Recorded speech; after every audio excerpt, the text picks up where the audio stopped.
Pranam everyone and Namaskar. Thank you for tuning into our channel, Be Bhakti.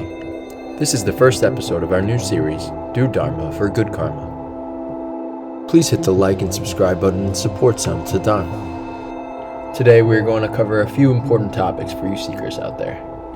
I'm a seeker like yourself who had a million questions and needed answers. I hope with my limited knowledge to share as much information as possible to encourage the same light of growth in others that is shining within myself. Many of us are dealing with stress, anxiety, and general unhappiness with oneself. No matter how many mechanisms we have to cope, a lot of the time it seems to not be enough. In the Western world, we live in a society based on growth through greed, selfishness, and corporate cronyism. The word that is translated to us in this age is economics, but do not confuse economics with the well-being of the nation or wealth. We live in a society that has no moral compass. Due to that fact, the stain of selfishness has left a skid mark on our state of well-being. What is Dharma, and how is one's karma affected by Dharma? Dharma is a Sanskrit word. The root word of Dharma is dhru. Dhru means to hold. Hold means that you are one with whatever you're holding. Dharma is the cosmic law of the universe. In English, many times Dharma is translated to religion or duty, which are both inaccurate. That is the wrong path of thinking. Dharma is not an ism. It is the constant and innate state of the universe. Religion is something man-made. Dharma is the eternal essence to the natural order of the cosmos. Here's an example. Fire is scalding hot. If you put your hand over it, it will burn your hand. The burning quality of fire is fire's Dharma. Wherever the element of fire is, through your senses, you understand by being around fire the boundaries and possibility of its properties in accordance to the cosmic order of your life in the universe. Water can be heated and become hot. That property is borrowed by warmth. Once the source of the other property is taken away from water, it becomes cold and cool. That is the Dharma of water. Let's think about this in terms of our everyday lives. If you go bite into an apple and instead of it being sweet, the apple was spicy, what kind of apple is that?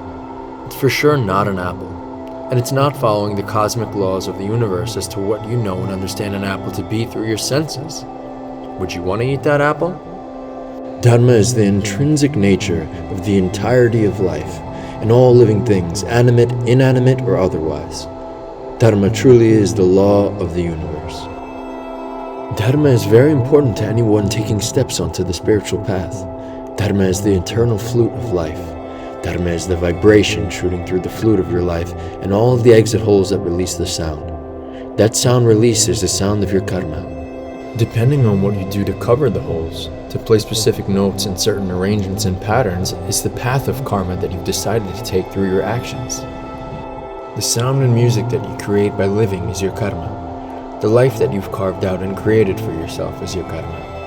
Unfortunately, words like karma and many other Sanskrit words have had their meanings butchered by the lack of a moral compass in our Western society, and in turn has turned into an act of adharma. Adharma is the opposition of dharma, and the incorrect path. If dharma's constantness is equal to growth, one can compare adharma to the opposite of growth. Ahimsa paramadharma, not to hurt others through words, thoughts, or activities, is something that should be implemented to our understanding of karma in the West, which usually is set to what goes around comes around, in a negative nature, almost to treat it as a curse. Just like the wrong apple, one should stay in accordance to the natural laws of the universe with oneself. This should be the foundation to yourself and your soul. Here on this channel, I aim to clear up any confusion so that seekers seeking Satvic truth and knowledge are able to come to a place of understanding. It's okay to not have already known about Dharma, or still be trying to grasp the concept of Dharma. In today's age, we're very far removed from having decency, devotion, righteousness, and respect embedded into our society, so trying to understand these topics is challenging but essential. The best way to understand Dharma is to embody Dharma. Something doesn't work for you because you think you understand it. Something works for you because you learn how to use it. Many of us drive cars, but almost none of us have the ability to build one from scratch. But we all drive because we all learn how to drive. How many of us know why a light bulb turns on after we hit the light switch? Of course, all things have their defining mechanisms in reality, and we know why a light bulb works. But do you need to know how a light bulb works in order to use it? It works for you because you learn how to use it. Dharma works in the same way. The way you breathe is connected to the planet and everything you do. It's in the way your heart beats. All your bodily systems are unconsciously performing a synchronized dance with the universe that is deeply connected to yourself. The idea is to turn that unconscious understanding into an observable understanding. By doing that, you define consciousness by becoming aware of these things, therefore expanding your consciousness. If you constantly followed the laws of the universe, don't you think that your body and life would react in a similar way and function phenomenally? Dharma works for someone who implements it and becomes it. It doesn't work for someone because they think they understand it. Before acting, we should aim to establish ourselves in Dharma. First establish your way of being and then act accordingly. If Dharma is not established, karma will take you away, because most of your karma is unconscious. You don't get to decide where it goes. It could take you anywhere like the wind. If you establish your Dharma, your karma will follow that pattern. Your karma will have an order, a direction, and a goal. And your karma will have fulfillment if you establish your Dharma. If not, your karma wanders everywhere. You, your body, and your mind end up running behind it trying to catch up. Now if you're chasing, you become a confused being, which is worse than a confused mind. If your being is confused, when you exit this life it will continue to be confused. Understanding the process of reincarnation is essential to understanding Dharma and one's own Dharma. We will cover reincarnation at a later time, as it is a discussion that could go on a few lifetimes. Many people give up Dharma, or living life consciously in the name of freedom. A lot of people boast about how they take life as it comes and do it proudly.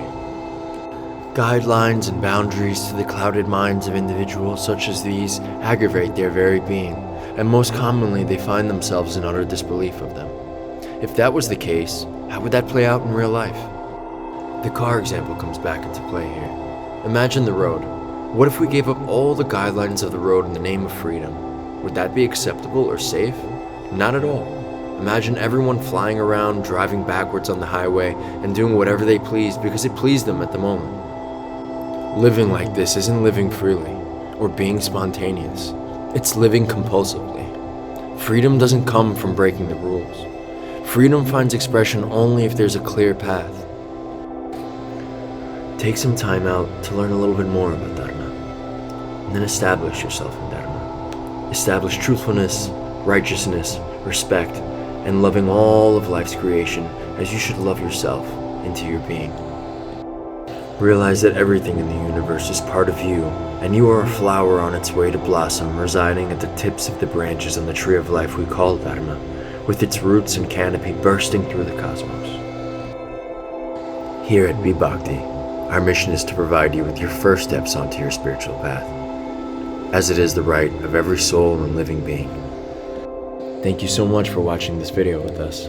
Please hit the like and subscribe button and support us in our mission as we aim to lead you to higher and more developed methods of learning these concepts and understandings. Pranam and Namaskaram.